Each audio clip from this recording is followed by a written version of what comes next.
That's good. That's fantastic. So, and again, the Letterman you got because you work with Louis C.K. and he recommended you to go to Letterman when he jumped, or when after. Well, this is after because that's 97 Right. versus 93.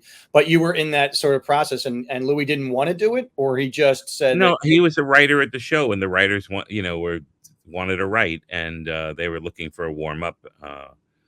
And luckily, I was free. That the Carvey show was over, and that I got recommended. And again, it was a 6-week trial period. Dave and I had met before really quickly at the Comedy Store back in the day, but I think he liked that I was one of the guys from the Comedy Store because it was a real Gotcha.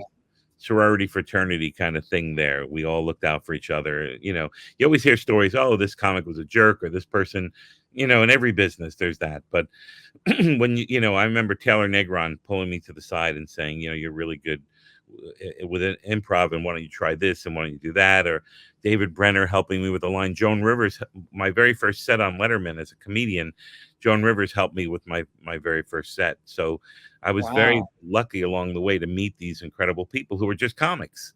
Yeah. It doesn't matter how famous they are; they're comics. Right. And Kevin was helping a you out. stand-up. The Joan Rivers, David Brenner, Robert Klein, all these people were stand-ups, and they saw someone who had some kind of talent, they would reach out and help you. That's what I've been doing my whole life for young comics. I do a thing at the West Side Comedy Club once a month called Comics Helping Comics, and it's just free.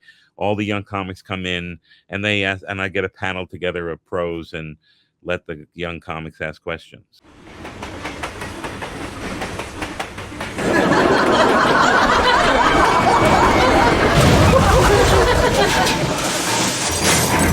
Comedy Trainwreck.